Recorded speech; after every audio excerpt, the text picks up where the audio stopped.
그러면 내란죄 부분 처리에 대해서는 구체적인 서면으로 정리해 주시기 바랍니다.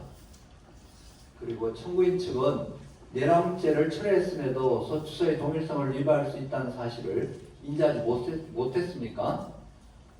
네. 그 부분에 대해서 그렇게 합의가 되기 때문에 문영표 재판관님이 처리를 하려고 했기 때문에 해주셔서.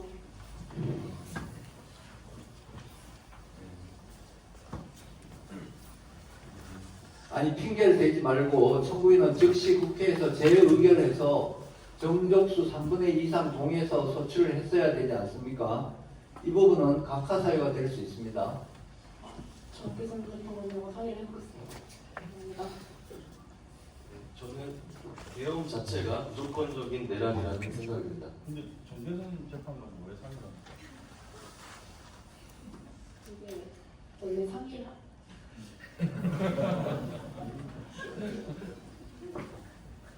당사자하고 재판관이 현장에서 상의하는 것은 자제해 주시기 바랍니다. 네, 이상 쟁점 정리를 마치겠습니다.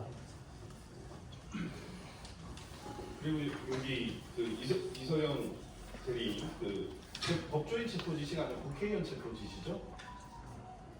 네, 맞습니다. 네.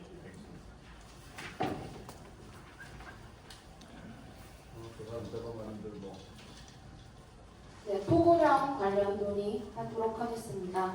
피청구인 측은 2025년 1월 14일자 답변서에서 포고령을 국방부 장관이 작성하고 피청구인이 일부 수정했다고 답변했습니다. 맞습니까?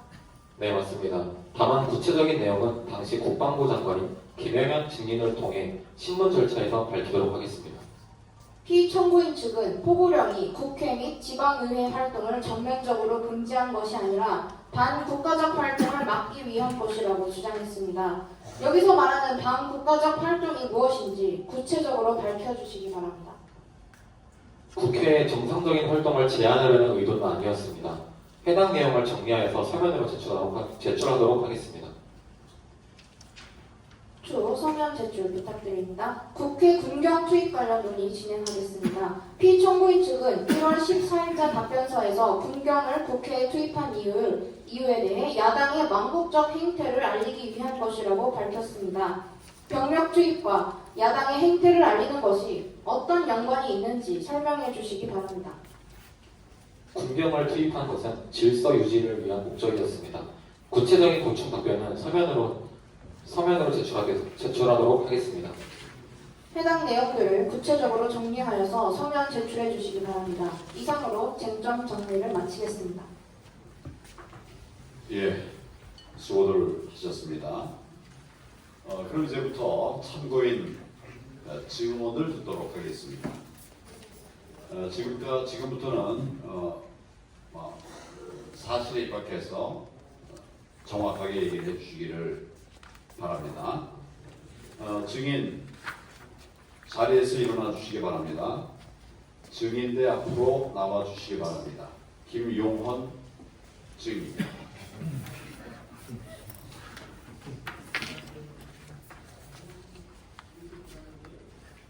증인은 어깨도 펴고 당당하게 얘기해도 됩니다. 하고 싶은 걸 다 해야 됩니다. 자, 증인에게 증언 거부권을 고지합니다.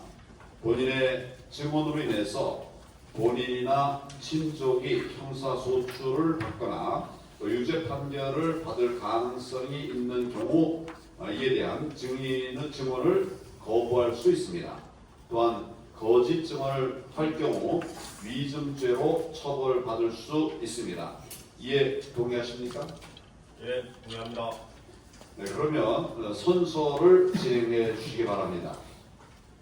저 양심에 따라 숨김과 걱정 없이 사실 그대로 말하고 만일 거짓이 있으면 위증의 벌을 받기로 맹세합니다. 네, 좋습니다. 네, 그러면 증인 신문을 시작하겠습니다. 대통령 측 대리인은 신문을 해주시기 바랍니다.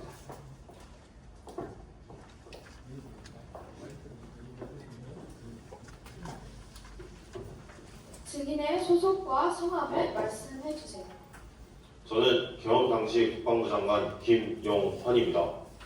증인은 대통령님께 대통령의 헌법상 권한인 비상계엄의 형식에 빌려 국가 비상사태를 주권자인 국민에게 알리기 위해 계엄을 건의하신 적이 있으십니까? 네, 맞습니다. 대통령님께서는 헌정상 이렇게 많은 불법적인 탄핵 시도가 이루어진 적이 없었고 자기에게 불리한 수사나 판결을 내리는 감사원장, 판사, 검사들을 탄핵한 것에 대해 개탄스러우시다고 말씀하셨습니다. 또한 출근 2일차 만에 방통위원장을 탄핵하는 등 입법 독재가 이루어지고 있다는 사실에 개탄하셨습니다. 또한 국민의 필수 생계와 관련된 원전, 대왕거래 시추, 아이 돌봄 예산 등을 이유 없이 삭감하는 것을 보고 거대 야당의 폭주를 막기 위한 견제 수단을 강구하셨습니다. 또한 여러 가지 부정선거의 정황이 드러나고 있는 상태이고 이러한 상황은 자유민주주의의 근간을 흔들 수 있는 위급한 상황이기 때문에 부득이하게 제가 비상계엄을 대통령님께 건의드렸습니다. 계엄 지시를 준비하라는 대통령님의 지시에 증인은 비상계엄에 필요한 준비를 하셨죠? 네, 그렇습니다. 그렇다면 증인은 현재 국가의 상황이 국가 비상사태라고 생각하십니까? 네, 맞습니다. 앞서 말씀드린 대내적인 입법 독재 상황뿐만이 아니라 대외적으로 2024년 9월에 44년 만에 중국이 태평양 방향으로 ICBM 미사일을 발사하였고 이어서 러시아와 역사상 가장 큰 규모로 동해에서 해상연합훈련을 진행하였습니다. 또한 10월에는 북한의 김정은이 러시아의 북한군을 파병하였고 11월에는 북한의 군장성들을 모아 세계 3차 대전이 임박했으니 전쟁을 준비하라고 말하였습니다. 현재 대한민국의 드론전에 대비할 수 있는 드론 예산과 전선에서 싸울 초급 장교 복지 예산 그리고 북한 미사일에 맞설 킬체인 예산, 방어체계 예산, 응징 보복 시스템 예산이 모두 삭감된 상황입니다. 저는 군 전문가로서 지금이야말로 가장 위험한 국가 비상상태라고 생각하였습니다. 다음으로 국무회의에 대해 질문하겠습니다. 소추인 측에서 비상계엄 선포 당일 비상계엄 안건이 의안으로 제출되지 않았고 대통령이 독단적인 통보만 있었을 뿐이라고 했는데 사실입니까?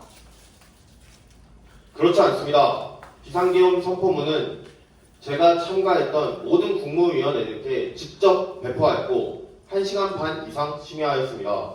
따라서 국무회의에서 충분히 비상계엄에 대한 논의가 이루어졌습니다. 그렇다면 계엄 선포 전 국무회의에서 의사 정족수인 11명이 모였고 적법하게 국무회의의 심의를 통해 계엄을 선포하시는 것 맞을까요? 네, 그렇습니다. 물론 일부 국무원 위원님들께서 계엄에 대해 부정적인 입장을 표현하셨지만 국무회의는 심의기관이기 때문에 대통령님은 국무회의의 의결에 따를 필요가 없습니다.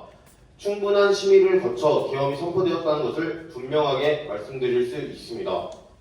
비상계엄은 매우 전격적이고 보안이 필수적인 상황이라 배포에 대해서는 국무회의 규정 제3조 제4항 및 제5항에 따라 긴급한 의안이므로 당일에 배포하신 것이 맞을까요? 네, 그렇습니다.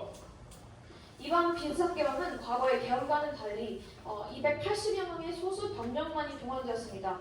조사된 바로 증인이 대통령님께 수만 명의 병력을 동원할 것을 건의했다고 하셨는데 맞습니까? 네, 맞습니다. 대통령님께서는 저에게 아주 짧게 그리고 반국가 세력에게 경고하는 차원에서 계엄을 하는 것이기 때문에 소수 병력만을 동원할 것을 지시하셨습니다. 심지어 저는 과연 이것이 비상계엄이 맞는지 대통령님께 반문하였습니다. 하지만 대통령님께서는 이번 계엄은 지난 과거와 다르게 하고 싶다고 말씀하시면서 야당과 반국가 세력에게 경종을 울리기 위해 최소한의 병력으로 국민들의 안전을 우선해서 준비해달라고 하셨습니다. 그래서 실제로 국회에 투입된 병사들은 실탄을 소지하지 않았습니다. 증인의 증언을 통해 이번 비상계엄이 국민들에게 국가 비상사태를 알리기 위한 수단으로서 계몽령이었다는 사실을 알 수 있습니다. 이상입니다. 네, 수고하셨는데요. 답할 게 있습니까? 답 있으신가요? 없습니다. 아까 우리 변호인 질문 중에 과거의 계엄과는 달리 들어가시면 좋습니다. 그래 또 있네. 과거의 계엄과는 달리 280여 명의 소수 병력만이 동원됐다 이렇게 얘기를 했는데 이게 280여 명만 동원됐다 이 말이 맞습니까? 참고인 측에서 의견 있으면 말씀하시기 바랍니다. 제가 답변드리겠습니다. 네, 맞습니다. 국회에 투입된 의원은 280명 가량이고 실탄이 지급되지 않았으며 국회의원의 의사당 진입을 막지 않았습니다. 단지 국회의사당 입구에서 질서 유지를 위해 아주 소수의 몇 명의 병력을 투입한 것이 헌법에 위배된다고 보지 않습니다. 국회에 투입된 군인들이 280명이고 그에 또 다른 기관에도 또 투입된 병력들이 있다고 들었었어요. 그건 어떻습니까? 네, 맞습니다. 현재 선거관리위원회는 부정선거 그리고 특혜 취업 등의 문제로 전 국민들에게 우려를 끼치고 있습니다. 대통령님과 저 또한 부정선거에 관하여 철저하게 조사하고 국민 주권의 회복을 이루기 위해서 선관위에 국회보다 더 많은 병력을 투입하였습니다. 예, 좋습니다. 그러면 국회 측 증인 신문을 진행을 하시기 바랍니다. 네, 국회 측 변호인입니다. 증인은 비상계엄이 역사적으로 얼마나 심각한 일인지 아십니까? 21세기에 비상계엄이 타당한 일이라고 보시나요? 네, 당연히 알고 있습니다. 역사를 공부하였고 오랫동안 군에서 복무하였던 제가 군인으로서 비상계엄에 대해 얼마나 잘 알고 있겠습니까? 하지만 당시 거대 야당의 입법 독주와 반국가 세력의 행태를 막기 위해서는 적절한 견제 수단이 비상계엄밖에 없었음을 알아주시면 감사하겠습니다. 어처구니가 없군요. 증인은 아까부터 계속 반국가 세력이라는 용어를 쓰시는데 증인이 말하는 반국가 세력이 도대체 뭡니까? 반국가 세력이란 대한민국의 자유민주적인 법과 질서를 위협하거나 이를 전복하려는 세력을 뜻합니다. 앞서 말씀드린 북중러를 통한 한반도 외교 안보 위기 속에서 드론 예산, 초급 장교 복지 예산, 킬체인 예산, 방어체계 예산, 응징 보복 시스템 예산을 삭감하고 국민의 생계를 위협하는 세력이 반국가 세력이 아니면 무슨 세력이겠습니까? 심지어 문재인 정부 때 사드 기밀을 중국에 넘겼는데 그것을 수사하고 감사하는 감사원장을 야당은 탄핵 소추하였습니다. 이게 과연 상식적인 일인지 저는 반문하고 싶습니다. 증인은 너무 안보에 대해서 편협한 사고를 하고 계세요. 북한과 중국, 러시아를 왜 대적하려고 합니까? 이게 다 잘못된 역사이기 때문입니다. 오히려 비상계엄 때문에 국민들의 생계가 위협받았습니다. 다음 질문하겠습니다. 아까 증인은 국무회의에 충분한 심의를 거쳤다고 했는데 반대 의견이 있었으면 그 의견을 따라야 하지 않았겠습니까? 왜 그 반대 의견을 안 따라서 국가를 이지경으로 만들었습니까? 앞서 말씀드렸듯이 국무회의는 대통령을 보좌하기 위한 기관일 뿐입니다. 따라서 국무회의에서 반대하는 의견이 있다고 하더라도 대통령님께서 그것이 옳다라고 생각하셨으면 국민 주권에 의해서 당선되신 대통령님의 말씀을 따르는 것이 국가 권력 시스템에 대한 도리라고 생각합니다. 비상계엄을 통해 국민들이 느꼈을 불안과 분노에 대하여 대단히 유감스럽고 죄송하다고 생각합니다. 하지만 이러한 계엄 없이는 국민들에게 국가 비상사태를 호소할 방안이 없었기 때문에 계엄을 하였고 이러한 결정에는 후회가 없습니다. 국민들께서도 시간이 점차 지나면 진실을 깨달으시고 저의 충정을 알아주실 것이라 생각합니다. 네, 존경하는 재판관님, 증인의 진술에서 알다시피 증인은 지난 불법적인 계엄에 대해 반성의 의지도 없고 오히려 계몽령이라고 하며 본인들의 내란 행위 시도를 정당화하고 있습니다. 이상입니다. 예. 참고로 반성해야 됩니까? 네, 반성해야 되지 않겠습니까? 맞습니다. 김영원 전님, 탄핵 소추 29번 한 역사적 사례와 비상계엄 사례 중에 어떤 것이 훨씬 더 많습니까? 비상계엄 사례가 압도적으로 많다고 생각합니다. 네. 탄핵 29번은 대한민국 헌법 제1조 1항에 적혀있는 대한민국은 민주공화국이라는 정신을 위배한 것이라고 생각합니다. 공화국은 행정부, 입법부, 사법부와 적절하게 견제하며 권력을 집중시키지 않고 국민들이 자유롭게 살아갈 수 있는 환경을 말합니다. 하지만 국회는 입법 독주를 일으켜 공화국의 기본 정신을 파괴하였고 그러한 정신을 다시 일으키기 위해서 저희는 계엄을 하였습니다. 그 선거 연수원에 계엄국 보내셨죠? 네, 맞습니다. 그 왜 보내는 겁니까? 현재 중앙선거관리위원회는 지방선거관리위원회뿐만이 아니라 중앙선거관리위원회에서도 취업특혜 논란이 일어나고 있습니다. 선거 연수원. 선거연수원에는 현재 중국인 간첩들이 선거연수원에 머무르면서 한국의 선거 시스템을 농락하고 있다고 판단하여 확인차 군을 진입시켰습니다. 예, 그 뭐 보고를 받으신 적이 있습니까? 아직 정확하게 보고를 받은 적은 없습니다. 제가 계엄 이후에 사실상 직무가 정지되었기 때문에 그 정확한 보고를 받지는 못하였습니다.